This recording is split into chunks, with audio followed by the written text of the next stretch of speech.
Je m'appelle Mary Kyle, et voici l'histoire que j'avais peur de raconter. Le domaine de Nordcrest ressemblait à ce que l'argent aurait fait en essayant de construire un conte de fées et en ayant visé trop haut. De hauts plafonds, des colonnes blanches, un double escalier s'enroulant de chaque côté du foyer comme quelque chose tout droit sorti d'un vieux film. Les lustres déversaient une lumière dorée et chaude qui rendait d'une certaine manière la pièce plus froide, pas plus douillette. À l'arrière, le jardin était mis en scène pour les photographies plus que pour les gens, un kiosque blanc, des roses assorties aux serviettes. Un quatuor à cordes installé sous une tente jouant des chansons que personne n'écoutait vraiment. Une équipe de tournage documentaire flottait à travers tout ça, caméra sur cardan, capturant chaque toast, chaque faux rire, chaque bise en l'air. Les Aldridge ne voulaient pas seulement un mariage. Ils voulaient un artefact, quelque chose que les futurs petits-enfants pourraient regarder et dire, regardez comme nous étions parfaits. J'étais assis à la table d'honneur dans un smoking qui m'allait comme une armure et je buvais de l'eau dans un verre en cristal comme si c'était la seule chose qui m'empêchait de me noyer.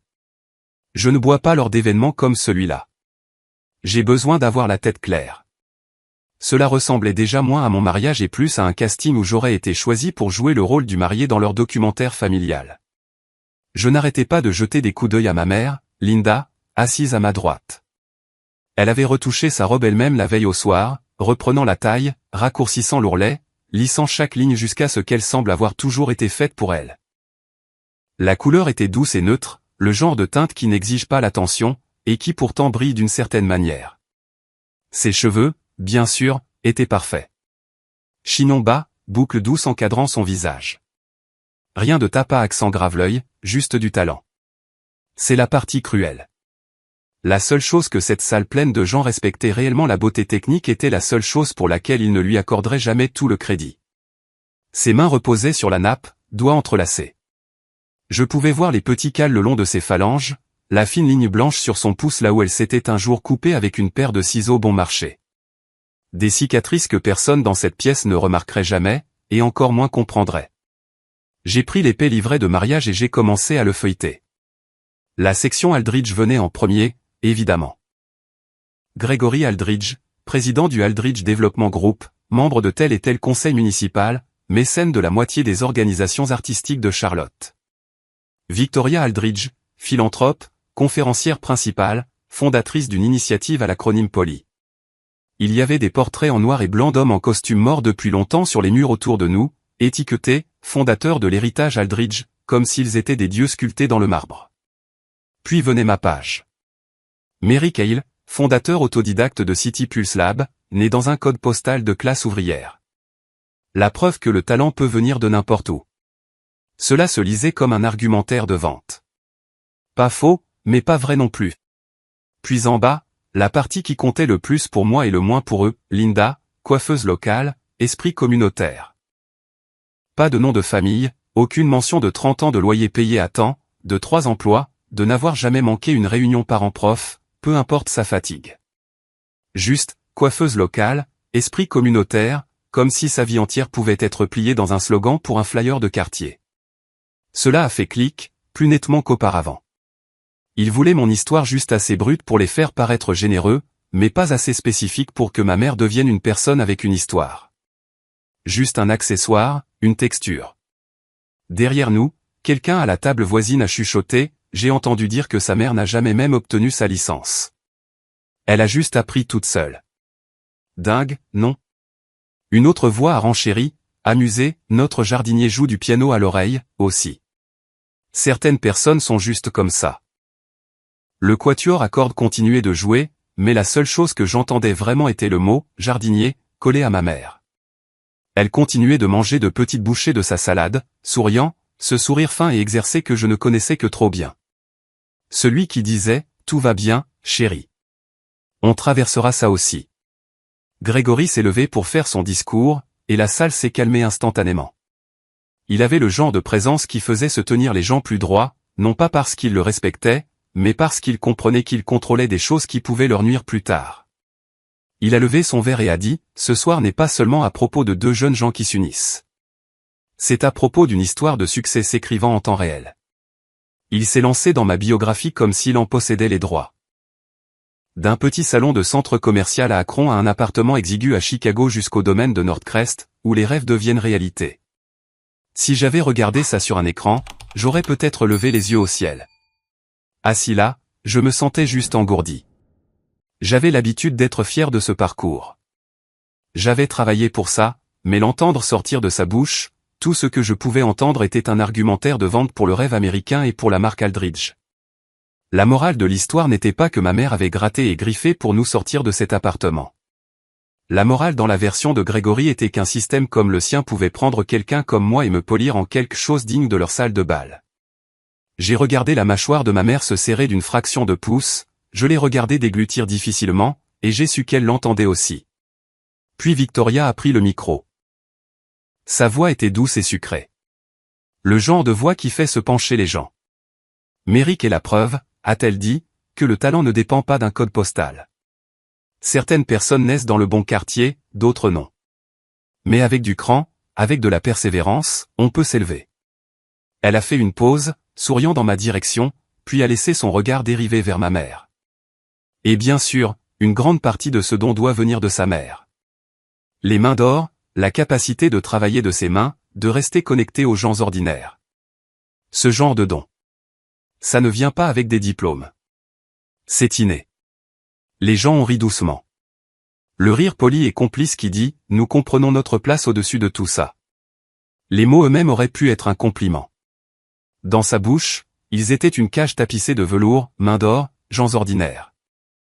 Chaque étiquette enfonçait ma mère plus bas dans la pyramide invisible sur laquelle fonctionnait cette pièce.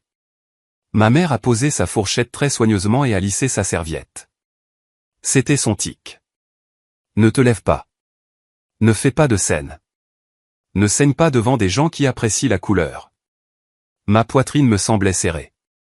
J'ai reculé ma chaise et me suis glissé loin de la table parce que si je ne le faisais pas, j'allais soit vomir, soit commencer à casser la verrerie. Dans le hall latéral, la musique semblait plus lointaine, comme la vie de quelqu'un d'autre. Je pouvais entendre le personnel de service appeler les numéros de table, le ronronnement silencieux de l'équipement de l'équipe documentaire. L'un des caméramens a croisé mon regard. « Ça va, mec ?» a-t-il demandé assez bas pour que personne d'autre ne puisse entendre. J'ai fixé droit dans son objectif un instant trop long et je n'ai pas répondu. Quelque part dans cette caméra se trouvait un cadre de mon visage. Je savais que je m'en souviendrais, mâchoire serrée, yeux plats, smoking parfait, quelque chose à l'intérieur déjà fissuré. Sur mon chemin de retour vers la salle de bal, j'ai entendu Victoria avant de la voir. Elle se tenait dans un couloir latéral avec Caitlin et une autre invitée, un verre de champagne en équilibre dans ses doigts. La mariée a l'air haute couture, disait-elle légèrement. Quand elle est entrée, j'ai pensé, ça, c'est l'élégance Aldridge. La mère du marié, par contre. Honnêtement, j'ai supposé qu'elle était l'accompagnatrice de quelqu'un. Ce n'est pas une mère. C'est une erreur dans une robe. Le rire était doux, tranchant, le genre qui coupe plus profond parce qu'il prétend ne pas le faire. Je me suis arrêté net. Mes poumons ont oublié comment fonctionner. Caitlin a ri aussi. Ce rire haut et facile que j'avais aimé autrefois. Maman, sérieusement, a-t-elle dit, mais il n'y avait pas de chaleur dedans. Attention. Quelqu'un pourrait vraiment être offensé. Elle ne défendait pas ma mère. Elle gérait l'optique. La même femme qui m'avait dit un jour, si le monde s'écroule, je serai là, je le promets, se tenait maintenant confortablement du côté qui tenait le couteau. C'est à ce moment-là que j'ai su que quelque chose s'était déjà brisé au-delà de toute réparation. Je suis retourné dans la salle de bal et directement à notre table. Je me suis penché vers ma mère. On part, ai-je dit doucement. Allons-y, sa main s'est agrippée à mon poignet. Méric, non, a-t-elle chuchoté. C'est juste une soirée. Je peux le supporter. De l'autre côté de la pièce, Caitlin se précipitait déjà vers nous, talons claquant contre le marbre. Tu réagis trop fort, a-t-elle sifflé à voix basse en m'atteignant. C'est juste comme ça que ma famille plaisante. Ils le font avec tout le monde. Ne gâche pas notre journée pour quelques commentaires. J'ai regardé d'elle à ma mère, à Grégory et Victoria à leur table, à l'équipe documentaire se repositionnant près de la piste de danse, prête pour le prochain grand discours. Pour la première fois de ma vie, j'ai arrêté de me soucier d'être poli. Je me suis avancé vers le micro. L'orchestre s'est tu. Le bavardage a diminué. Quelqu'un de l'équipe a fait signe de tourner. Il pensait que j'étais sur le point de porter un toast. Merci à tous d'être venus, ai-je dit, la voix stable. 204 têtes se sont tournées vers moi. Merci pour le rappel, aussi. Ce soir a rendu très clair exactement quel genre de personne je ne veux jamais devenir. Une vague de rire malaisé a parcouru la salle, puis est morte quand personne ne l'a suivi. Ce mariage est terminé, ai-je dit. Vous pouvez finir les boissons. Le mariage s'arrête ici. Pendant une seconde, il y a eu un silence absolu. Puis il s'est brisé. Il est sérieux? A chuchoté quelqu'un. C'est le gars de City Pulse, non? Une autre voix a sifflé, c'est un coup de pub? Victoria me fixait comme si j'avais parlé dans une langue qu'elle ne reconnaissait pas. Le visage de Grégory est devenu rouge puis blanc. Les lèvres de Caitlin ont bougé mon nom peut-être, ou une malédiction, mais rien n'est sorti. J'ai posé le micro, suis retourné à la table et ai tendu la main à ma mère. Viens, ai-je dit. On a fini. Tu n'es pas obligé de faire ça pour moi, a-t-elle murmuré alors que nous sortions, ses doigts tremblants contre ma paume. Je n'ai pas répondu à voix haute, mais les mots brûlaient dans ma poitrine. Je ne fais pas ça juste pour toi. Je fais ça grâce à toi. Grâce à ce que tu m'as appris, je n'ai pas à avaler ça. Au moment où nous avons atteint la voiture, le domaine de Nordcrest avait déjà commencé à rétrécir dans le rétroviseur de mon esprit. Il pensait que je venais de jeter ma vie en l'air pour une phrase. Il n'avait aucune idée que demain matin, quand j'entrerai dans la tour Aldridge, la vraie histoire commencerait. Le Maple Land Diner est ouvert 24 heures sur 24, 7 jours sur 7, et à 3 heures du matin, on a l'impression que c'est le seul endroit sur Terre où le temps s'assoit et reprend son souffle. L'enseigne au néon devant bourdonnait de fatigue alors que je m'engageais sur le parking. À l'intérieur, les menus plastifiés collaient toujours aux mêmes endroits. Le comptoir était toujours ébréché le long du bord où quelqu'un avait un jour fait tomber une tasse. Ça sentait le café brûlé, l'huile de friture et le sucre, exactement le même mélange qui m'avait suivi durant la moitié de mon enfance. La serveuse derrière le comptoir a levé les yeux quand nous sommes entrés et je l'ai vu dans ses yeux, la reconnaissance, puis la décision rapide et polie de faire semblant de rien. J'étais toujours en smoking. Ma mère était toujours dans cette erreur dans une robe. Nous avons pris la banquette contre le mur. Nous prenions toujours celle avec la déchirure dans le vinyle réparé avec du scotch gris. J'ai commandé un café noir. Elle a commandé un thé chaud au citron.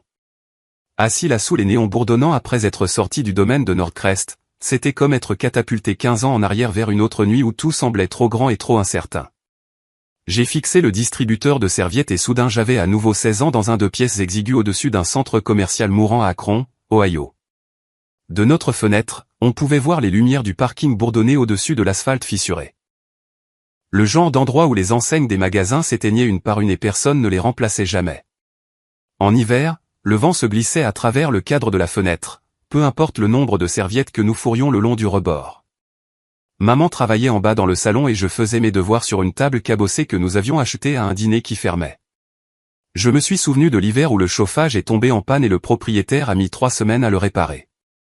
Nous faisions bouillir de l'eau sur la cuisinière et remplissions de grands bols pour pouvoir nous laver le visage dans quelque chose qui ne piquait pas comme la glace. Maman enroulait mes mains autour d'une tasse et plaisantait, traitement spa. C'est comme ça qu'on a une belle peau, gamin.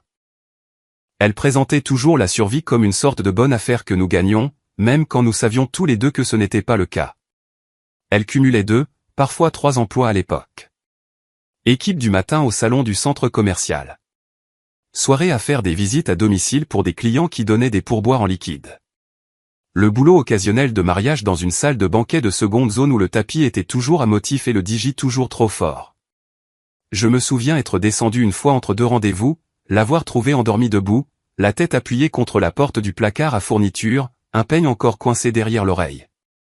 Elle s'est réveillée avant que je puisse dire quoi que ce soit, a vérifié sa montre et est passée au client suivant comme si de rien n'était. À la maison, elle découpait des coupons avec une paire de ciseaux émoussés, et buvait du thé dans un mug de voyage en plastique parce que, le café est pour les gens qui n'ont pas à vérifier le prix avant de le verser. Quand j'étais au collège, les enfants à l'école disaient que je sentais toujours la teinture pour cheveux. Un jour, un garçon a ri et m'a appelé, le garçon du salon, assez fort pour que la moitié du couloir se retourne. Je suis rentré chez moi furieux, embarrassé, fourrant mon sac à dos plus fort que nécessaire dans le coin. J'ai dit à maman que je ne voulais plus faire mes devoirs par terre entre les sèche-cheveux, que j'en avais marre de sentir les produits chimiques. Je m'attendais à ce qu'elle s'excuse, peut-être qu'elle dise qu'elle essaierait de me garder loin du salon davantage. Au lieu de cela, elle a essuyé ses mains sur son tablier, s'est assise en face de moi et a dit, s'ils sentent la teinture, ça veut dire que j'ai encore un travail.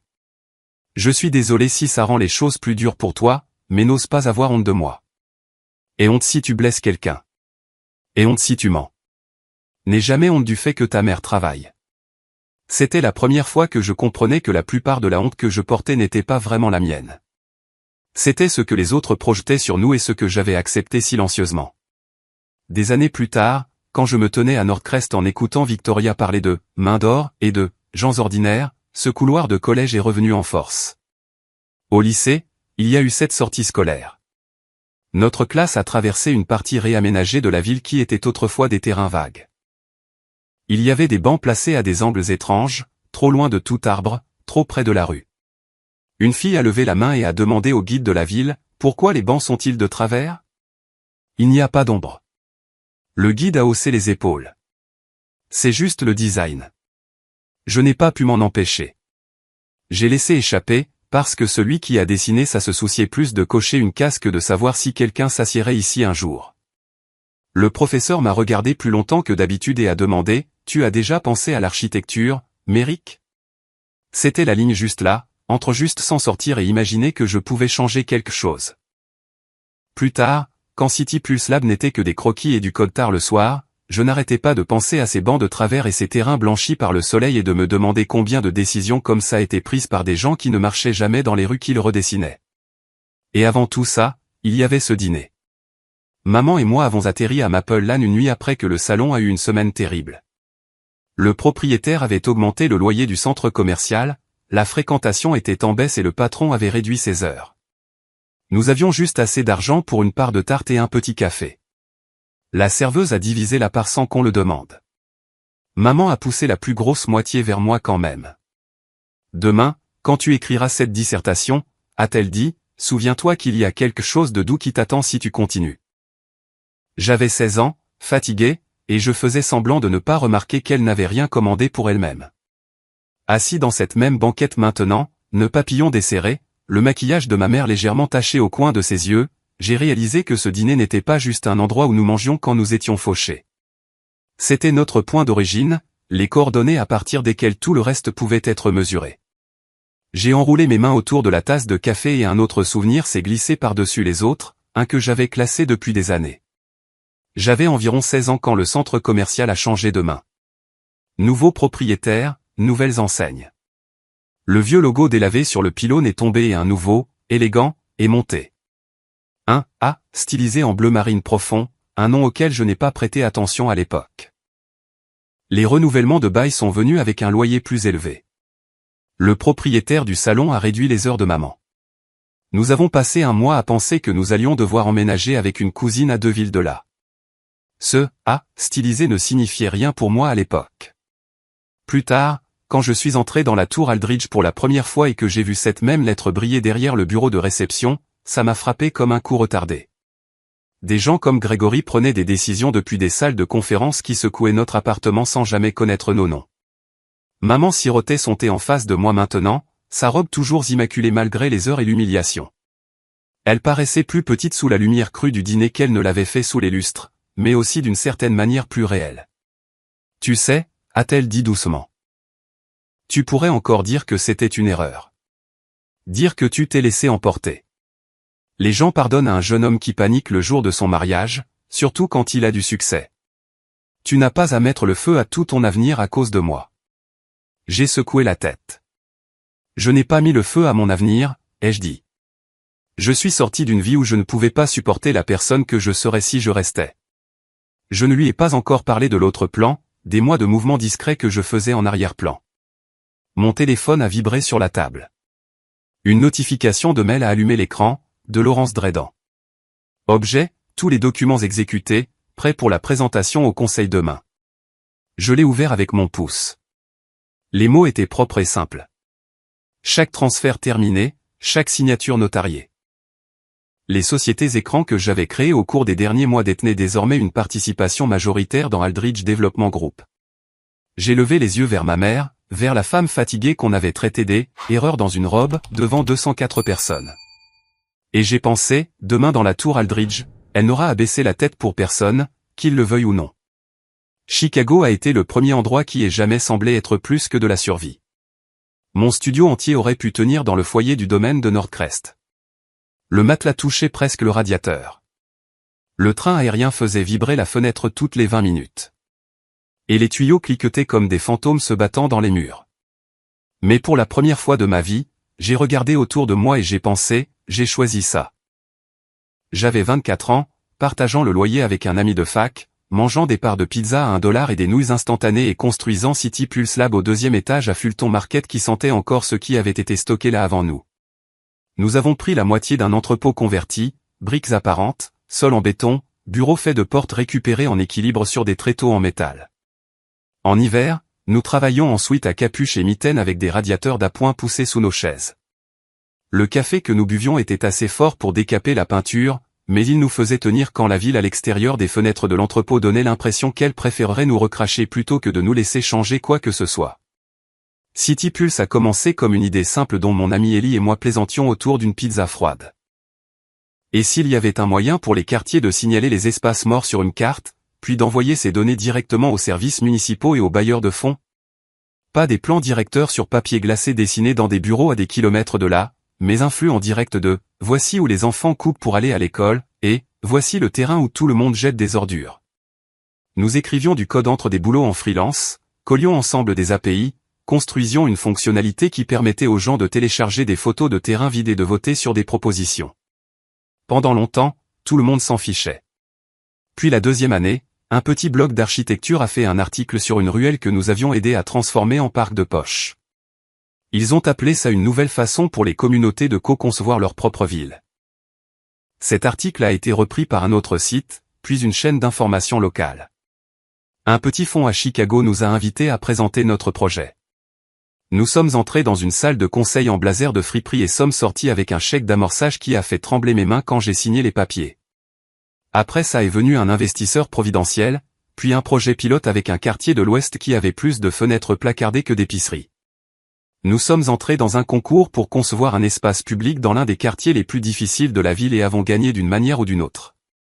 Je me souviens m'être tenu dans ce terrain vague étouffé par les mauvaises herbes, regardant les enfants du quartier grimper sur les structures temporaires que nous avions installées et pensant, je ne fais pas qu'échapper à Akron. J'essaie de changer tous les endroits qui ressemblent à Akron cuit dans le béton. C'est là que les invitations ont commencé. Panels, conférences, innovation et rénovation urbaine, technologie pour les villes. L'une d'elles était un grand sommet de planification urbaine au centre-ville. City Pulse avait un petit créneau sur scène. Aldridge Development Group avait un discours principal. Je me fichais de qui ils étaient au début. Ils n'étaient qu'un autre logo sur la bannière. Puis je me suis retrouvé dans un panel avec l'une de leurs cadres, une femme nommée Caitlin Aldridge. Elle s'est présentée comme si tout le monde connaissait déjà sa famille, et dans cette salle, la plupart des gens la connaissaient. Le panel était censé porter sur le développement à usage mixte dans les corridors émergents. Elle parlait en chiffres propres, taux de rendement interne, flux de trafic, viabilité commerciale. Je parlais de bancs qui ne brûlaient pas les jambes en août, de trottoirs assez éclairés pour qu'une infirmière travaillant de nuit puisse rentrer chez elle sans faire semblant de ne pas avoir peur. Elle a dit, le retour sur investissement est la façon dont nous gardons ces projets durables. J'ai dit, les gens sont ceux qui rendent n'importe quoi durable. S'ils détestent votre place, ils ne l'utiliseront pas, et votre rendement chute, peu importe la beauté de votre feuille de calcul. Le public a ri, mais c'était le genre de rire qui signifie que quelqu'un venait de dire quelque chose de vrai avec quoi il n'était pas sûr d'avoir le droit d'être d'accord. Après, à la station de café, nous nous sommes retrouvés à tendre la main vers le même cookie rassis. Elle a souri en coin et a dit, vous traitez l'architecture comme de l'art. Je lui ai dit que je la traitais comme quelque chose qui devrait rester debout et servir réellement les gens qui vivent autour. Si c'est de l'art, tant mieux. Elle a levé les yeux au ciel d'une manière qui semblait plus impressionnée qu'agacée. J'ai grandi entouré de bilans prévisionnels et de rapports de zonage, a-t-elle dit. Mes parents ne comprennent pas pourquoi quelqu'un serait obsédé par un seul banc de parc. J'aimerais apprendre ce que ça fait. Nous avons dîné ce soir-là dans un endroit bruyant à River North. Nous nous sommes disputés sur les partenariats publics-privés autour de tacos, puis avons fini par marcher le long de la rivière jusqu'à ce que le vent transperce nos manteaux, et elle a finalement admis qu'elle gelait. Quelque part entre le premier verre et le dernier train, le respect s'est transformé en curiosité, et la curiosité s'est transformée en ce qu'on appelle ce moment où on réalise qu'on imagine déjà quelqu'un assis en face de soi dans 5 ans, pas juste la semaine prochaine. Pendant un moment, c'était juste ça. Appel longue distance entre Charlotte et Chicago, vol le week-end, texto avec des photos de places à moitié construites et de skyline. Quand elle m'a invité à venir passer un week-end chez ses parents, ça a semblé énorme, mais dans le bon sens, comme être invité en coulisses après avoir joué sur une petite scène et avoir la tête d'affiche qui dit « Viens rencontrer le groupe ».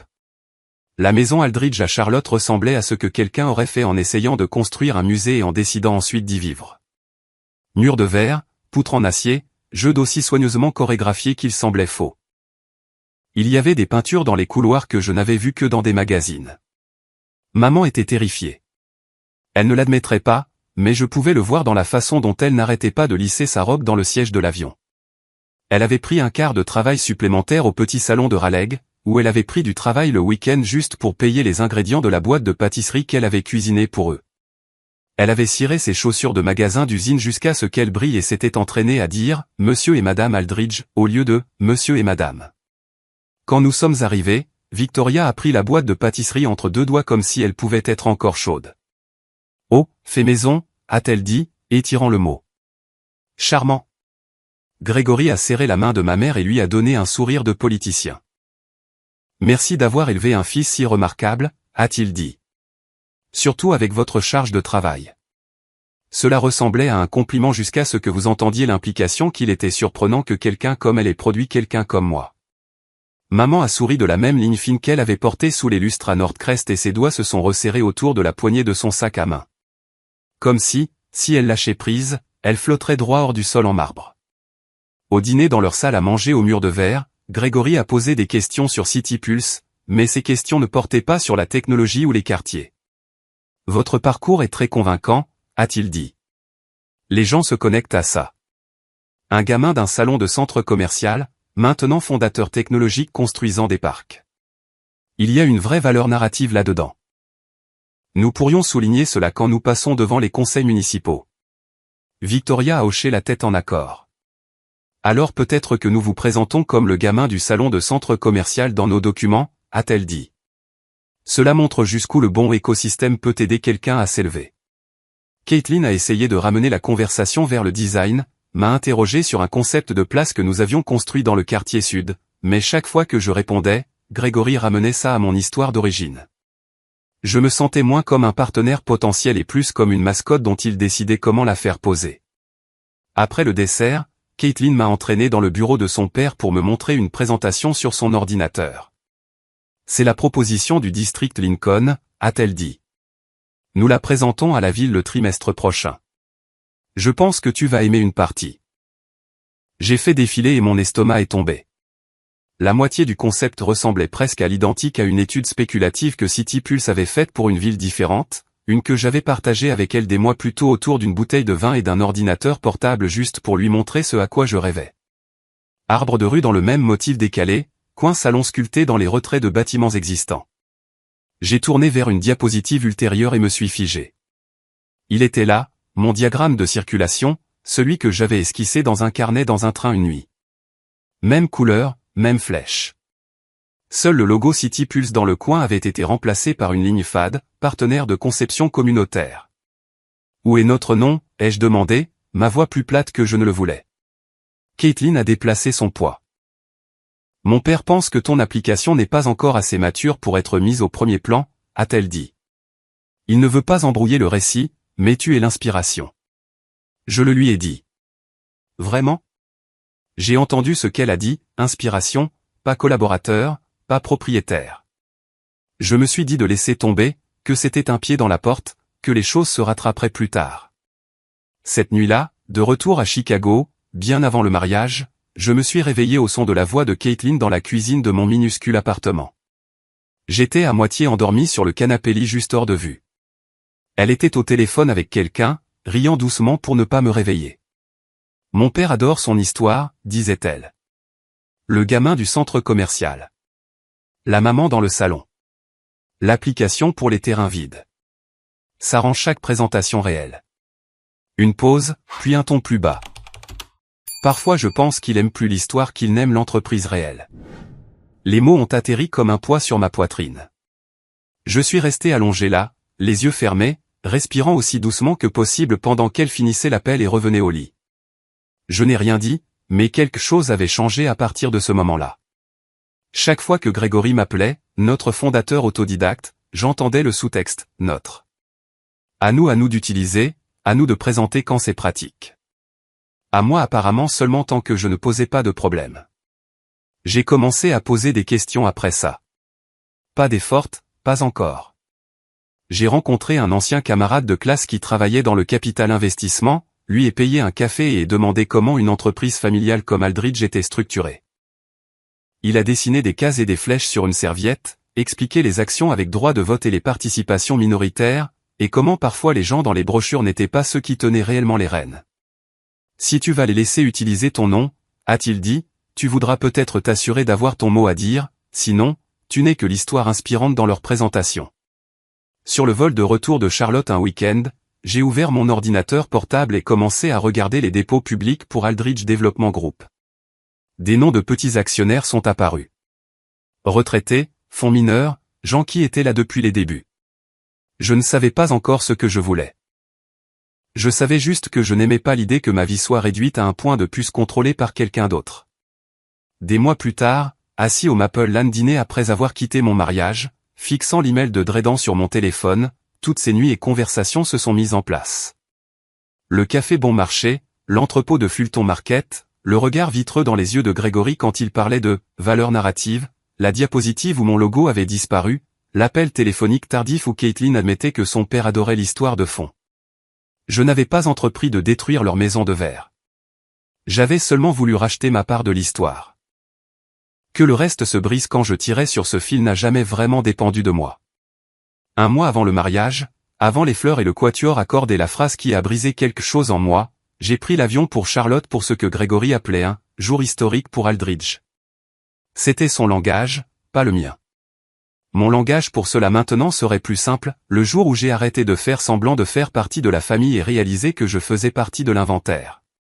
La tour Aldridge se dressait au milieu d'Uptown comme une colonne vertébrale de verre, des panneaux réfléchissants captant la ligne d'horizon, le hall tout en pierre polie et température contrôlée. Je me suis enregistré à la sécurité, et pris l'ascenseur et suis entré dans un étage de conférence où tout sentait légèrement la moquette neuve et le café trop infusé. J'y étais allé assez souvent pour que la réceptionniste me salue par mon nom, mais il y avait toujours une différence subtile entre la façon dont le personnel me regardait et la façon dont il regardait Grégory ou Caitlin. Avec eux, il y avait une inclinaison vers la déférence. Avec moi, c'était de la curiosité, comme s'il n'était pas encore sûr si j'allais être un élément permanent ou une exposition à durée limitée. La salle de conseil avait des murs de verre du sol au plafond donnant sur la ville, le genre de vue panoramique que les entreprises aiment utiliser comme métaphore de la transparence. J'avais déjà appris que tout voir ne signifiait pas qu'on comprenait ce qui se passait. L'ordre du jour pour la journée était imprimé à chaque siège, présentation du corridor vert du district Lincoln, annonce de partenariat stratégique. Mon nom n'était listé nulle part. J'étais dans la pièce comme invité, pas comme orateur. Pourtant, quand la réunion a commencé, Grégory a mis un point d'honneur à faire un geste vers moi. Nous avons exploré des idées avec de nouveaux acteurs dans l'espace technologique civique, a-t-il dit. Méric ici a été une inspiration pour la façon dont nous parlons de design communautaire. Inspiration encore, pas partenaire, pas co-responsable. Les diapositives sont montées sur le mur et c'était là. Le projet du district Lincoln, carte de quartier, rendu de passerelles ombragées et de places, point de puce sur l'activation informée par les données des terrains sous-utilisés. La méthodologie de CityPulse était partout en tout sauf le nom. À un moment donné, une ligne en texte plus petit disait, en collaboration avec un partenaire d'innovation locale. Je savais exactement qui ils voulaient dire, et je savais exactement qui ils avaient effacé. Plus tard dans la réunion, alors qu'ils passaient au budget, j'ai jeté un coup d'œil à un paquet qui avait été laissé à moitié sous mon dossier. Il contenait des points de discussion interne pour la présentation au conseil municipal. Une phrase m'a sauté aux yeux, nous avons travaillé en étroite collaboration avec des plateformes émergentes comme CityPulse Lab dont le parcours du fondateur, d'une éducation dans un salon de centre commercial à leader technologique, illustre l'impact potentiel des écosystèmes soutenus par Aldridge. C'était comme ça qu'il me voyait, comme la preuve que leur écosystème fonctionnait, même s'ils n'avaient jamais rien construit qui avait réellement changé le pâté de maison où j'avais grandi. Quand la présentation formelle s'est terminée, le personnel a remué des papiers et j'ai utilisé l'accalmie pour feuilleter les contrats du district Lincoln. 3 sous-traitants étaient listés pour la mise en œuvre. Je n'avais jamais entendu parler d'aucun d'eux. Pas de site web en bas de page, pas d'image de portfolio en annexe. Quand j'ai interrogé Grégory nonchalamment à leur sujet, il a dit « partenaire de longue date ». Ils comprennent comment nous bougeons.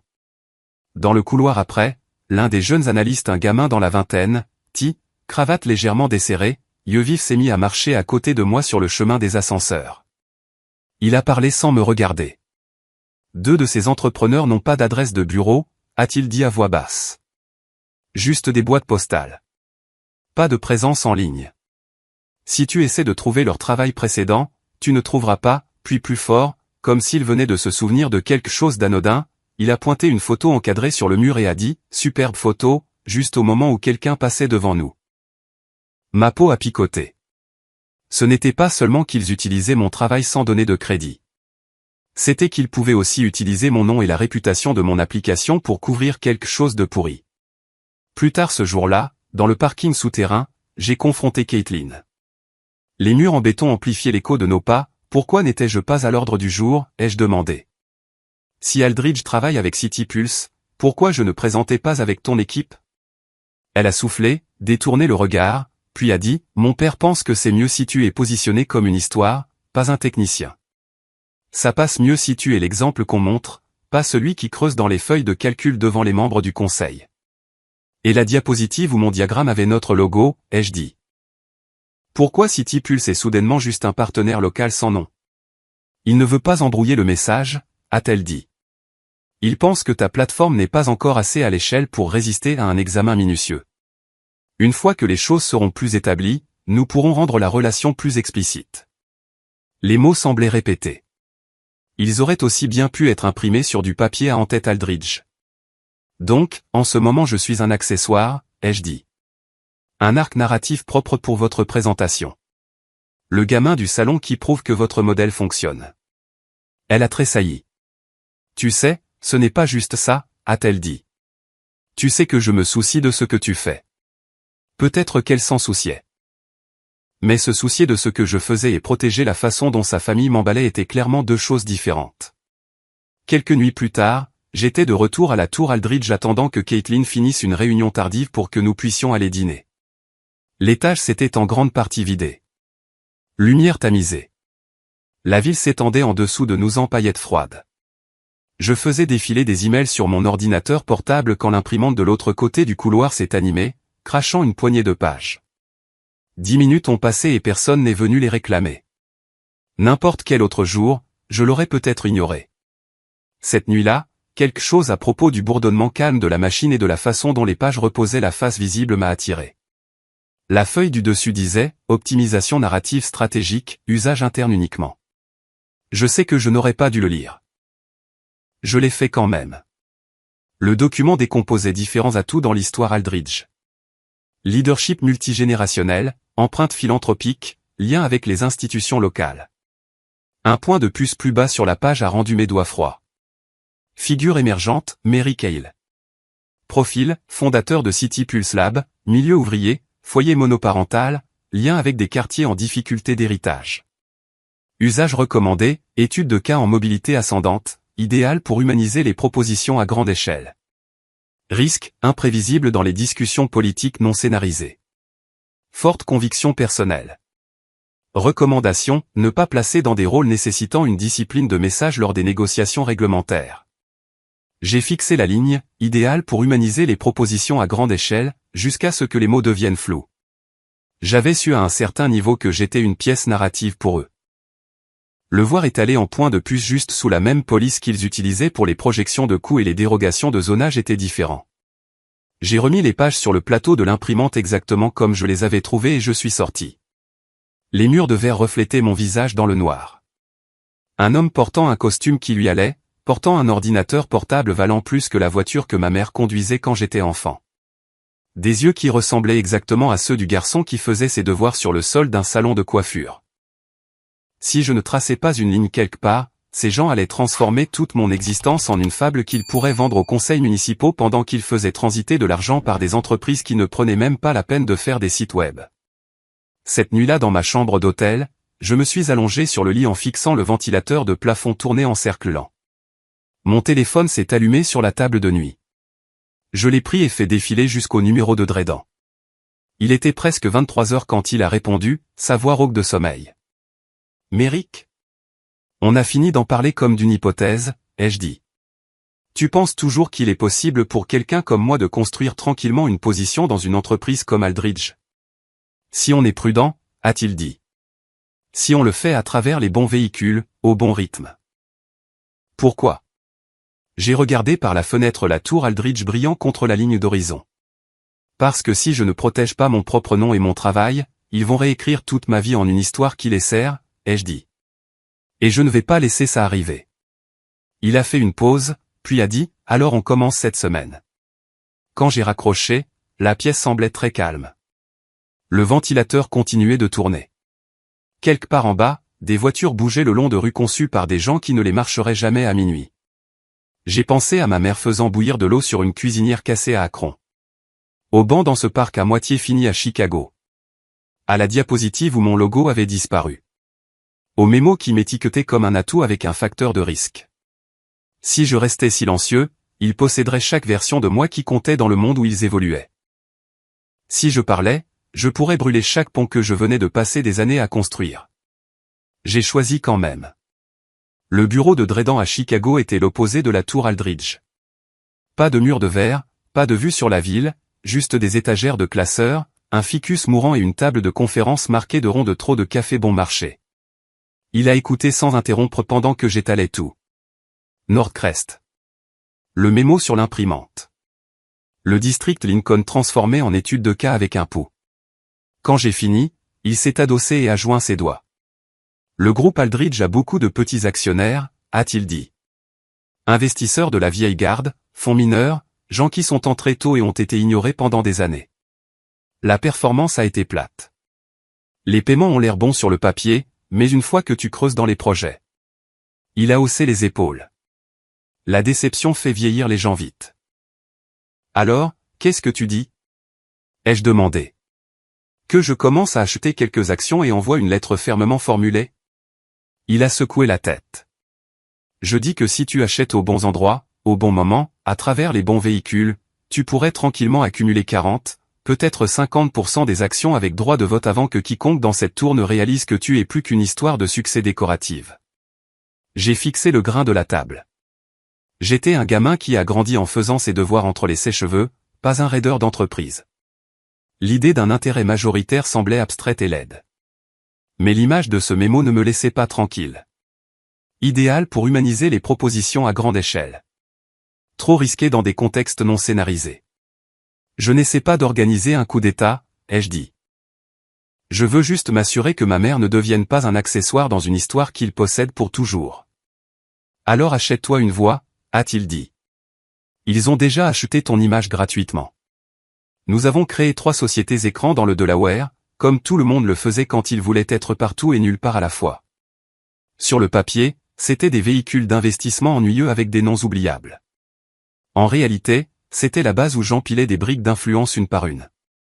J'y ai versé tout ce que je pouvais économie personnelle, les profits que CityPulse avait enfin commencé à générer le genre d'argent que le Méric d'Akron aurait pensé appartenir à la mythologie. Nous nous sommes attaqués aux petites participations d'abord. Ingénieur retraité à Charlotte, un enseignant à Raleigh qui avait hérité d'un bloc d'actions Aldridge d'un oncle, un fonds de taille moyenne dans l'Ohio qui en avait assez des rapports annuels sur papier glacé qui ne correspondaient jamais à leur intuition. Un après-midi, je me suis assis à une table de cuisine dans une maison modeste de type ranch à l'extérieur de Cleveland, en face d'un homme dans ses 70 ans. Ses mains tremblaient légèrement alors qu'il signait les formulaires de transfert. « Je vends », a-t-il dit, parce que je ne fais plus confiance à Grégory. Il parle bien, mais les chiffres ne s'alignent pas. Une entreprise aussi propre ne cache pas autant de choses. Il a glissé les papiers vers moi et a ajouté presque pour lui-même, quelque chose va lâcher là-bas. Mieux vaut que ce soit lui que les gens sur qui il a construit ce truc. En retournant à ma voiture de location, j'ai réalisé qu'Aldridge pourrissait de l'intérieur bien avant que je n'arrive avec mon histoire et mon application. Je ne cassais rien qui n'était pas déjà fissuré. De retour à Chicago, ma vie s'est rétrécie en aéroport, feuilles de calcul et conversations inachevées. J'ai volé vers Charlotte, Columbus, Houston, cochant les actionnaires, signant des documents, faisant transiter de l'argent à travers les coquilles gérées par Dredan. À la maison, Caitlin regardait la lumière quitter mon visage et tirait ses propres conclusions. « Tu flippes à propos du mariage ?» a-t-elle demandé un soir quand je suis rentré en trébuchant dans mon appartement après un voyage de 48 heures, sentant encore l'air recyclé de l'avion. Ses yeux étaient bordés de rouge. « Parce que si tu ne veux pas de ça, j'ai besoin que tu le dises. Je ne peux pas être la seule à planifier notre vie. » J'ai ouvert la bouche et rien n'est sorti. Mon cerveau était plein de classes d'action, de seuils de vote et d'une feuille de calcul codée par couleur qui montrait à quel point nous étions proches d'une ligne que personne chez Aldridge ne savait que j'approchais. « Ce n'est pas toi », ai-je réussi à dire finalement. J'essaie juste de m'assurer que les choses sont solides avant qu'on ne s'y engage. Solide comment, a-t-elle demandé. Je ne pouvais pas lui dire que l'homme qu'elle était sur le point d'épouser construisait tranquillement un levier assez grand pour faire bouger l'empire de sa famille. Je ne pouvais pas lui dire qu'à chaque fois que son père disait « nous » dans une salle de conseil, je voulais voir des chiffres réels correspondre aux mots. Alors, j'ai embrassé son front, lui ai dit que j'étais fatigué et j'ai regardé un peu plus de distance s'installer entre nous. Des semaines plus tard, Dredan m'a appelé dans son bureau à nouveau, une pile d'impressions attendant déjà. « Tes amis avaient raison », a-t-il dit en tapotant une page. Les finances ne collent pas. Le flux de trésorerie sur le district Lincoln est négatif d'une manière qui ne correspond pas au récit officiel.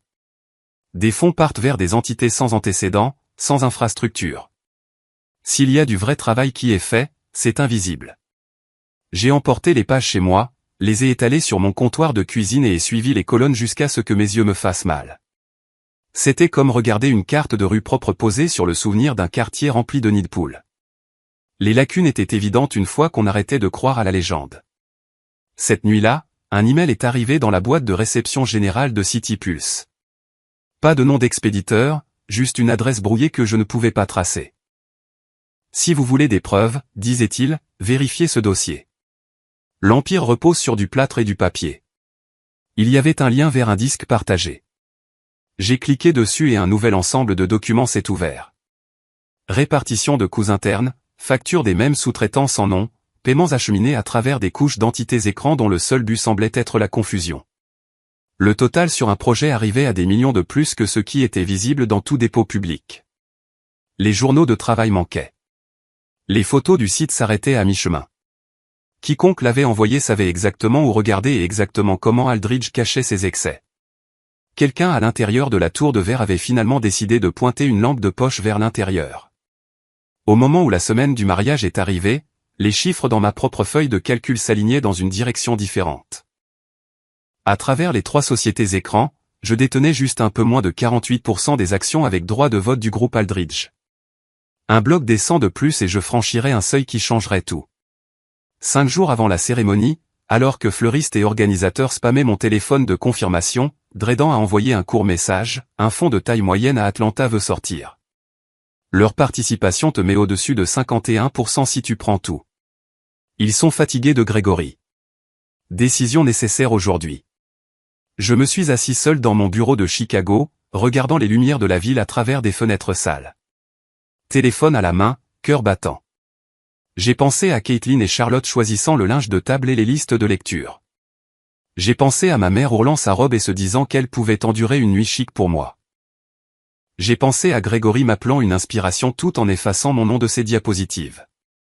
J'ai viré l'argent, signé les formulaires, regardé l'écran de confirmation s'empiler. Je n'ai rien dit à Caitlin.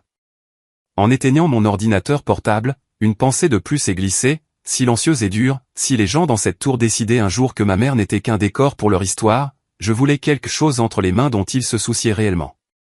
Ils avaient construit leur vie autour du contrôle. Très bien. Alors le contrôle était la seule chose que je serais prêt à toucher. Le matin après le mariage qui n'a jamais eu lieu, j'ai mis le même costume que j'avais porté à Nordcrest, noué la même cravate et conduit jusqu'à la tour Aldridge. Le ciel au-dessus de Charlotte était gris et bas, le genre de lumière qui fait ressembler le verre à de l'eau sur le point de se briser. En traversant le hall, je pouvais sentir les yeux sur moi. Pendant la nuit, les images de l'équipe documentaire avaient pris vie. Un clip tremblant de moi au micro, la phrase sur le genre de personne que je ne veux jamais devenir, la vue de moi guidant ma mère hors de la salle de bal. Tout avait fui. Les gens l'avaient regardé sur leur téléphone au lit. Maintenant ils me regardaient en personne, attendant de voir si je broncherais. Je ne l'ai pas fait. La sécurité m'a laissé passer avec le même badge que j'avais toujours utilisé. Le trajet en ascenseur jusqu'à l'étage exécutif a semblé plus court que d'habitude. Quand les portes se sont ouvertes, l'assistante de Grégory était déjà là, pâle et rigide. « Ils sont dans la salle de conférence principale », a-t-elle dit. « Ils ont demandé à vous voir dès votre arrivée. » À l'intérieur, la salle était pleine. Grégory et Victoria à une extrémité de la table, Caitlin à côté d'elle, les membres du conseil disposés en un demi-cercle malaisé. Quelques hommes inconnus en costumes élégants étaient assis près du mur du fond, des avocats à en juger par leur apparence. La ville scintillait derrière la vitre, inconsciente. Pendant un moment, personne n'a parlé. Ils attendaient tous la même chose, les excuses, l'explication, le rétropédalage. Le presque fils prodigue, plaidant pour un moyen de revenir. J'ai posé le dossier en cuir que je portais sur la table brillante et j'ai tiré une chaise à mi-chemin sur le côté. Pas en tête, pas aux pieds. Avant de commencer, ai-je dit, il y a un petit changement que nous devons inscrire au dossier. La mâchoire de Grégory s'est serrée. Le seul changement que je suis intéressé d'entendre est que tu comprends ce que tu as fait hier soir, a-t-il dit. Oh, je comprends, ai-je dit. Mais il ne s'agit pas du mariage. J'ai ouvert le dossier et étalé une pile soignée de documents notariés, de confirmations de transfert et de registres d'actionnaires mis à jour. Depuis hier, les entités sous mon contrôle détiennent 55% des actions avec droit de vote d'Aldridge Development Group. Pendant une seconde, le seul son dans la pièce était le bourdonnement de la climatisation. Puis des chaises ont raclé. Quelqu'un a juré à voix basse. L'un des avocats s'est penché en avant pour lire la première page, son visage se relâchant alors qu'il absorbait les détails. Grégory a repoussé sa chaise si fort qu'elle a failli basculer. « Qu'est-ce que c'est » a-t-il crié. « Un coup monté ? Tu ne peux pas juste entrer ici et te déclarer roi parce que tu as embarrassé ma famille à une fête. » Je ne déclare rien, ai-je dit en gardant ma voix égale. J'ai acheté au prix du marché, vendeur consentant, pendant des mois. Vous étiez occupé à polir le récit. Je lisais les notes de bas de page. Le visage de Victoria était devenu presque translucide. Caitlin s'était levée sans s'en rendre compte, une main pressée contre la table comme si elle en avait besoin pour rester debout. « Tu essaies de nous punir » a chuchoté Victoria. « Pour un commentaire ? Pour ta mère ? J'ai acheté ma part de l'entreprise parce que vous utilisiez déjà mon nom et mon travail comme décoration, ai-je dit. La façon dont vous avez parlé de ma mère dans ces pièces n'était qu'une confirmation du peu de valeur que vous accordez aux gens sur qui reposent vos histoires. Derrière moi, une chaise a raclé à nouveau. Il ne bluffe pas, a marmonné l'un des membres du conseil. Ce sont des vrais. J'ai surpris un éclair de mouvement dans ma vision périphérique. Caitlin s'est approchée, la voix calme, mais assez claire pour que la salle entende. Je savais, a-t-elle dit. J'ai vu certains des papiers de transfert la semaine dernière. Les mots ont frappé comme une deuxième onde de choc. Je me suis tourné vers elle. Tu savais ce que je faisais et tu n'as rien dit. Elle a dégluti. Je voulais te le dire, a-t-elle dit. Ma mère m'a dit que si je le faisais, tu penserais que j'étais seulement avec toi à cause de ce que tu pouvais nous prendre. Elle a dit que si tu découvrais que j'avais vu les documents, ça ruinerait tout. Elle a dit de rester en dehors de ça. Et tu as écouté, ai-je dit. Elle a hoché la tête, les yeux bordés de rouge. J'essayais de ne pas aggraver les choses. C'est bien ça le problème, ai-je dit doucement. Tu continues de confondre le silence avec la paix. À l'autre bout de la table, l'un des jeunes membres du conseil s'est levé. Il avait peut-être quelques années de moins que moi, avec la mâchoire de Grégory et rien de son poli. Je l'avais vu à des fonctions, mais je n'avais jamais prêté beaucoup d'attention. Toujours à moitié dans l'ombre de son père. C'est moi qui ai envoyé les documents, a-t-il dit en me regardant droit dans les yeux. Les budgets internes, les listes d'entrepreneurs, les factures qui ne correspondent à rien sur le terrain. Grégory a pivoté vers lui. Tu as fait quoi? Je t'ai regardé signer des accords qui n'avaient aucun sens pendant des années, a dit le jeune homme, la voix tremblante mais stable. Tu m'as appris à lire les chiffres. Tu te souviens? Je l'ai fait. Et il puait. Tu as utilisé notre nom pour blanchir des ordures. J'ai fini de faire semblant de ne pas le voir. La pièce s'est fracturée en voix superposées, accusations, démentis, un avocat essayant de rétablir l'ordre. À travers tout cela, le fait restait, la pile de papier devant moi, le pourcentage sur la page, les votes qui répondaient maintenant à ma main. Voici ce qui va se passer, ai-je dit, élevant enfin la voix juste assez pour couper à travers le bruit. Avec effet immédiat. Grégory, vous êtes suspendu de votre rôle de PDG en attendant un examen indépendant. Victoria, votre autorité pour signer de nouveaux contrats au nom de l'entreprise est révoquée jusqu'à nouvel ordre. Un audit externe de chaque projet majeur des 3 dernières années commence cette semaine. Toutes les relations avec les entrepreneurs du district Lincoln signalées dans ces documents sont gelées jusqu'à ce qu'elles puissent être vérifiées. Tu n'as pas le droit, a grogné Grégory. J'ai les votes, ai-je dit. Vous m'avez appris que c'est ce qui compte dans cette pièce. Je me suis tourné vers Caitlin. Tu te retireras de tous les rôles publics. Plus de discours. Plus d'être le visage de Lincoln ou de tout autre projet jusqu'à ce que nous sachions exactement ce qui a été promis en ton nom. Si tu veux rester, ce sera à des conditions qui n'impliquent pas de vendre l'histoire de fond de qui que ce soit, y compris la mienne. Elle a cligné des yeux forts, la mâchoire tremblante, puis s'est rassise lentement. J'ai rassemblé les documents restants du dossier et j'ai sorti un dernier fichier. Il y a encore une chose, ai-je dit. Quelque chose qui ne concerne pas le flux de trésorerie ou les contrats. J'ai étalé une série de photos sur la table.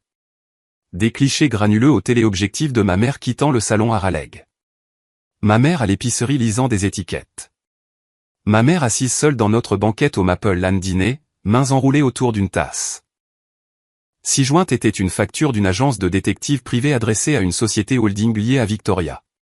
Quand est-ce que suivre ma mère avec un appareil photo est devenu une partie de votre planification d'événements, ai-je demandé.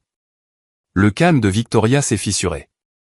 Nous avions besoin de contexte, a-t-elle dit faiblement. Pour le documentaire, pour l'angle caritatif. Les gens réagissent aux détails humains. Ce n'est pas un détail, ai-je dit, chaque mot plus dur que le précédent. C'est une personne. Vous l'avez transformée en personnage dans un script conçu pour vous faire paraître généreux. Vous l'avez suivie à la trace à travers sa vie comme si elle était un spécimen, et ensuite vous vous êtes tenu dans une salle de bal et l'avez traité d'erreur dans une robe. Pour la première fois ce matin-là, ma voix a tremblé. Je l'ai laissé faire. Ça s'arrête maintenant, ai-je dit. À partir de ce moment, cette entreprise n'utilise la vie de personne comme accessoire. Pas la mienne, pas la sienne, pas celle d'aucun quartier dans lequel vous construisez. Chaque contrat, chaque projet, chaque soi-disant partenariat communautaire sera documenté, audité et ouvert à un examen minutieux. Si c'est trop de lumière du jour pour quiconque dans cette pièce, voici la porte. Vendez vos actions. Vous trouverez un acheteur. Personne n'a bougé derrière la vitre. La ville continuait de respirer, voitures rampant le long des rues, gens traversant les intersections, enfants assis dans des salles de classe qui ne savaient pas ou ne se souciaient pas de qui dirigeait Aldridge Développement. À l'intérieur, l'air semblait plus rare. Le brillant dépouillé de la table, ne laissant que le bois et les empreintes digitales. J'ai rassemblé les photos de ma mère et les ai glissées dans le dossier, puis je les fermais. Quand je suis sorti de la salle de conférence, un mur de caméras se formait déjà près des ascenseurs. Des journalistes criaient mon nom, lançant des questions sur le bouleversement de l'entreprise et le drame familial. Je ne me suis pas arrêté. La sécurité a dégagé un chemin et alors que les portes de l'ascenseur se fermaient, j'ai attrapé un dernier aperçu du hall de la tour, tout en marbre et reflets. Ils avaient traîné la vie de ma mère dans leur histoire sans son consentement, confiant que personne ne les tiendrait jamais responsables. Maintenant, ils allaient apprendre ce que ça faisait d'avoir chaque coin de leur empire éclairé, qu'ils soient prêts ou non. Le rapport d'audit a atterri sur mon bureau dans une pièce qui appartenait autrefois à Grégory. Son nom était encore faiblement visible là où ils avaient enlevé la plaque de la porte. Par la fenêtre, Charlotte semblait calme. Voiture glissant le long des rues, grue figée au-dessus de futures tours. À l'intérieur, mes mains sentaient l'encre d'imprimante et le café, et chaque page que je tournais semblait plus lourde que du papier. Le cabinet indépendant avait agi vite. Une semaine après la confrontation en salle de conseil, ils m'ont remis un rapport préliminaire assez épais pour fissurer une table. Le district Lincoln était sur le premier onglet, surligné en jaune. Des millions étaient partis vers des entrepreneurs qui n'existaient qu'en tant que boîte aux lettres et comptes bancaires. Pas d'équipe, pas d'équipement, aucun signe de travail au-delà des photos mises en scène qu'Aldridge avait utilisées dans ses brochures.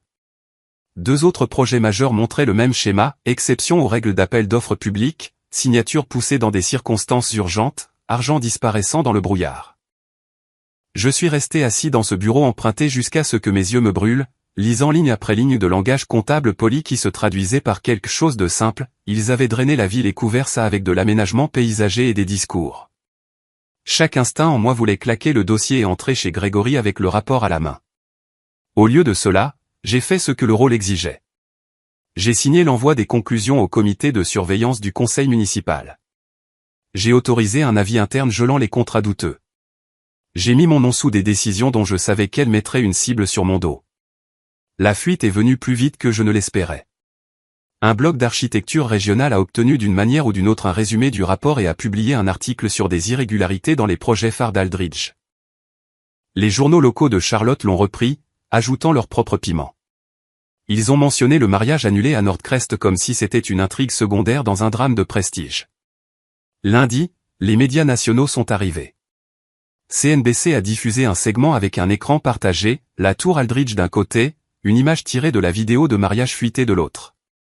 Bloomberg a poussé un titre sur « L'empire immobilier familial secoué par le gendre potentiel devenu actionnaire majoritaire ». Les gens m'envoyaient des liens par SMS comme s'ils envoyaient des félicitations. Je ne me sentais pas fier. J'avais l'impression d'avoir arraché un pansement qui couvrait la même blessure depuis des années et de devoir maintenant regarder ce qu'il y avait en dessous. Puis la vidéo complète du mariage a touché Internet. Quelqu'un de l'équipe documentaire peut être excédé, peut-être juste avide a vendu un montage de la soirée à un site de potins. Il y avait Victoria en haute définition, verre de champagne éclairé juste comme il faut, disant « ce n'est pas une mère. C'est une erreur dans une robe ». Il y avait Caitlin riant, disant « attention », sans jamais rien arrêter réellement. Il y avait moi marchant vers le micro, épaules tendues, cravate droite, mettant fin au mariage en 3 phrases. Les commentaires ont explosé. Certaines personnes m'ont traité de traître qui avait utilisé un accès intime pour organiser une prise de contrôle. D'autres ont dit que j'avais fait ce que tout fils décent aurait dû faire à la seconde où sa mère était transformée en chute de blague. Des articles d'opinion ont germé du jour au lendemain sur l'optique de classe et ce qui se passe quand les gens sous les projecteurs décident de les retourner. J'ai lu assez de commentaires pour comprendre quelque chose de simple, une fois que vous traînez la vérité au grand jour, vous ne pouvez pas gérer la façon dont les gens l'arrangent dans leur tête. Une semaine plus tard, un fonds qui avait autrefois courtisé Aldridge a demandé à me rencontrer à Chicago. Nous nous sommes assis dans une boîte en verre surplombant la rivière, le genre de salle de conférence par laquelle j'avais passé des années à être impressionné. L'homme en face de moi portait une montre qui coûtait plus cher que le premier pilote de City Pulse. Il a glissé un dossier soigné sur la table. Nous pensons qu'Aldridge est récupérable, a-t-il dit. Avec la bonne intendance. Avec vous. Le dossier décrivait un sauvetage, capitaux frais, dettes restructurées, un nouveau logo et un slogan sur le renouveau. Enfoui dans le langage se trouvait la véritable offre, les résultats de l'audit pourraient être contextualisés. Le pire des conclusions pourrait être géré en interne. En échange, nous garderions l'histoire propre. Pas de renvoi criminel, pas d'audience publique, plus de gros titres désordonnés sur les mères, les erreurs et les robes. Je serais assis au sommet d'une entreprise nettoyée et tout le monde recommencerait à gagner de l'argent. Pendant 1 minute, je l'ai vu. City Pulse branché sur une machine bien financée. Des parcs et des places payées avec de l'argent qui n'avait pas à venir de subventions grattées ensemble. Plus de ramen. Plus de radiateurs d'appoint scotchés. Puis j'ai revu ma mère sur cet écran, figée à mi-pas dans une robe empruntée, et les photos d'elle prises de l'autre côté des parkings par des gens qui pensaient posséder son histoire. J'ai vu le mémo qui m'appelait un atout de narration et les bancs à Chicago qui n'avaient toujours pas d'ombre. Si j'adoucis ça, ai-je dit en fermant le dossier, tout ce que j'ai fait, c'est échanger le nom de Grégory pour le mien sur la porte. Les mêmes gens se font broyer, juste sous une nouvelle marque. Vous êtes émotif, a-t-il dit. Je suis clair, ai-je répondu. S'ils ont fait le travail, ils peuvent le prouver. S'ils ne l'ont pas fait, la ville mérite de savoir. Vous voulez un pari sur ? Investissez ailleurs. Plus tard cette semaine-là, Caitlin s'est présentée au bureau de City Pulse sans prévenir. La lumière de l'après-midi entrait bas par les grandes fenêtres de l'entrepôt, attrapant les grains de poussière et le bord du train aérien alors qu'il passait en crissant. Mon équipe s'est tue quand elle a traversé, reconnaissant son visage des gros titres. Elle paraissait plus petite d'une certaine manière. Pas de brushing parfait, pas de tenue soignée, juste un jean, un pull et le genre d'épuisement qui se loge derrière les yeux. Je ne savais pas, a-t-elle dit dès que j'ai fermé la porte de la petite salle de conférence. Pas tout. J'ai vu des chiffres ajustés, bien sûr, mais je pensais que c'était les jeux habituels. Je ne savais pas pour les entrepreneurs fantômes où ta mère suivit. Tu en savais assez pour savoir que quelque chose n'allait pas, ai-je dit. Tu as grandi dans ces pièces. Tu sais à quoi ressemblent les vrais coups. Elle a tressailli. J'avais peur, a-t-elle dit. J'ai essayé de me retirer du mariage une fois, il y a des mois. J'ai dit à ma mère que je ne pouvais pas le faire. Que je ne voulais pas t'entraîner dans tout ça. Elle a dit, si je partais de toute famille, par influence. Elle a dit, si je t'épousais et que tu montais en grade, nous pourrions arranger les choses de l'intérieur. J'ai choisi ça. Je les ai choisis. Je me suis appuyé contre la table, sentant le vieux bois sous mes paumes. Tu ne les as pas seulement choisis à Nordcrest, ai-je dit. Tu les as choisis quand tu as ri. Tu les as choisis chaque fois que tu as vu quelque chose de tordu et appelé ça comment les choses fonctionnent. Je peux comprendre d'être piégé. J'ai grandi piégé. Mais quand le moment est venu, tu as protégé ton siège à cette table, pas ma mère, pas les quartiers sous tes projets. Ton siège. Des larmes ont glissé sur son visage, mais sa voix est restée stable. Je t'aimais, a-t-elle dit. Je t'aime toujours. J'aimais la version de toi qui se tenait sur ce panel à Chicago et argumentait sur les bancs et l'éclairage public. J'ai dit, je pensais que tu voulais construire des villes qui semblaient différentes de celles que tes parents faisaient, mais quand ça comptait, tu as protégé leur confort sur la dignité de ma mère, sur ta propre voix. Alors c'est ça, a-t-elle chuchoté. J'ai hoché la tête. Si tu restes silencieuse quand les gens marchent sur ma mère, tu resteras silencieuse quand ils marcheront sur des gens comme elle. Je ne peux rien construire là-dessus. Quand elle est sortie devant les bureaux de City Pulse, personne n'a applaudi ou chuchoté. Ils ont juste regardé comme les gens le font quand ils voient une porte se fermer sur une version de l'avenir qui aurait pu être. Je me suis tenu à la fenêtre et j'ai regardé le train passer et je me suis rappelé pourquoi j'avais commencé tout ça. Pas pour gagner, pas pour punir, mais pour m'assurer que le prochain gamin d'un salon de coiffure de centre commercial n'ait pas à échanger sa colonne vertébrale contre un siège. À la fin de cette semaine, la ville de Charlotte a rendu la chose officielle. Le groupe Aldridge n'était plus sur la liste des fournisseurs préférés. Plusieurs de leurs contrats ont été rouverts à l'appel d'offres concurrentiel. Les comités de surveillance ont annoncé des audiences. Les gros titres ont bougé comme ils le font toujours. À l'intérieur, je ne me sentais pas victorieux. Je sentais juste pour une fois que mon silence ne faisait pas partie du mal. L'avis formel de la ville est arrivé dans ma boîte de réception un mardi matin. Pas de langage dramatique, pas de jugement moral, juste des points de puce et du papier à en-tête, groupe Aldridge retiré de la liste des fournisseurs préapprouvés. Certains contrats à remettre en appel d'offres sous procédures ouvertes. Renvoi des conclusions de l'audit aux autorités compétentes. Les médias ont fait leur récapitulatif. Grégory a démissionné pour raisons personnelles. Victoria s'est retirée discrètement de chaque conseil où elle siégeait. Quelques cadres supérieurs ont pris des congés sabbatiques soudains dans des pays sans traité d'extradition. Les commentateurs ont appelé ça un règlement de compte. Pour moi, cela ressemblait plus à une réinitialisation froide et nécessaire. Les gens à qui je n'arrêtais pas de penser étaient les analystes juniors, les superviseurs de site, les assistants à la réception des gens qui n'avaient rien fait de pire que de rester employés dans un système qu'ils n'avaient pas conçu. Une fois les mesures d'urgence en place, j'ai fait quelque chose que beaucoup de gens ont appelé stupide. J'ai pris du recul. Nous avons créé une structure de gouvernance intérimaire pour Aldridge, technocrate, représentant communautaire, un agent de liaison de la ville. J'ai gardé le contrôle majoritaire sur le papier pour empêcher un autre détournement silencieux, mais j'ai refusé le titre de PDG. Je ne voulais pas passer le reste de ma vie à décider quelle tour recevait quel revêtement et quelle pierre importer. Au lieu de cela, je suis retourné à Chicago, à City Pulse, au quartier qui nous avait fait confiance avant que quiconque chez Aldridge ne connaisse mon nom. Et j'ai commencé à construire quelque chose qui semblait être l'opposé de ce que je venais de brûler. Nous l'avons appelé la Fondation L. Sur les papiers, c'était juste une lettre. À l'intérieur, tous mes proches savaient que cela signifiait Linda. Maman détestait l'idée de son nom sur quoi que ce soit, alors j'ai fait un compromis. Une initiale, pas un monument complet. La mission était simple, bourse d'études, micro-subventions et mentorat pour les enfants de quartier comme celui où j'avais grandi.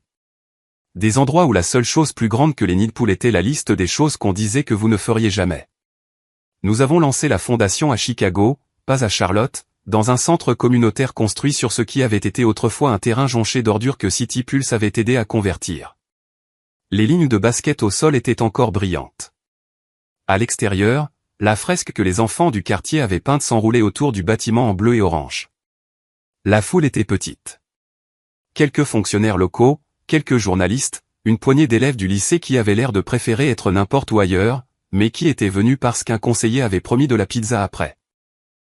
Maman était assise au deuxième rang portant une robe qu'elle avait achetée en solde et retouchée dans la cuisine la veille au soir, les mains serrées sur ses genoux. Quand ce fut mon tour de parler, je n'ai pas parlé d'Aldridge ou d'Odith. J'ai parlé d'un garçon faisant ses devoirs sur le carrelage d'un salon, de coupons découpés à minuit, d'une femme qui portait des courses sur 3 étages et trouvait encore le souffle de demander comment s'était passée votre journée.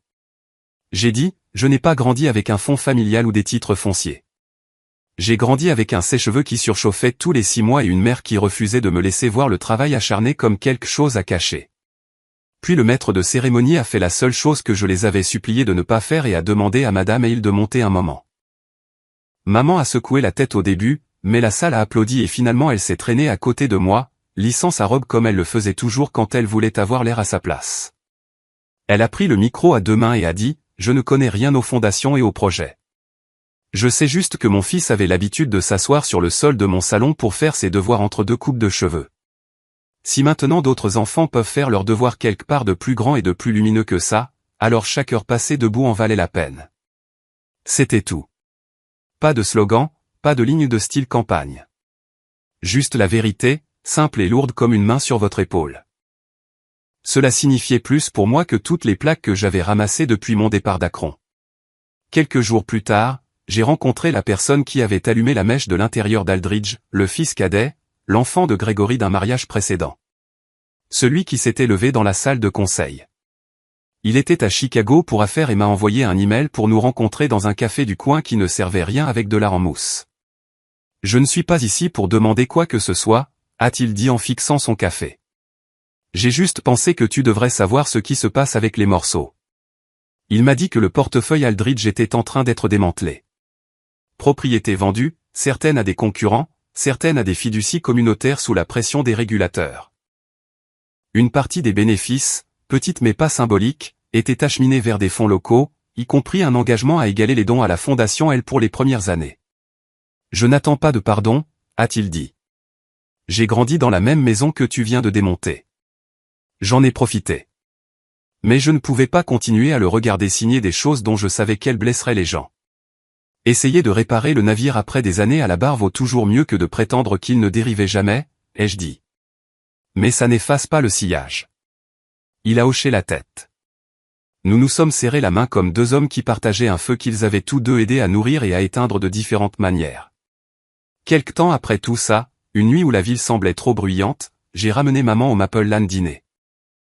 Même parking fissuré, même néon clignotant, même banquette avec le scotch gris sur le siège. La serveuse a rempli nos tasses sans demander et a glissé une part de tarte entre nous comme elle l'avait fait des années auparavant. « Tu sais, » a dit maman en remuant son thé, « tu aurais pu juste quitter ce mariage et en rester là. Tu n'étais pas obligé de faire tout le reste. » Je l'ai regardé, aux lignes que le temps avait pressées sur son visage plus profonde maintenant qu'elle ne l'avait été sous les lustres de Nordcrest. Si je m'étais arrêté à la porte de ce domaine, ai-je dit, ils raconteraient encore leur version de l'histoire. Ils utiliseraient encore des gens comme toi comme décoration. Le prochain gamin d'un salon de coiffure entrant dans leur salle de conseil serait encore un accessoire, pas un partenaire. Je ne pouvais pas vivre avec ça. Elle a soupiré, pas tout à fait d'accord, pas tout à fait en train de contester, et a pris une gorgée de thé. Pour la première fois de ma vie, j'ai remarqué quelque chose de petit. Elle ne regardait pas autour d'elle comme si elle attendait d'être jugée.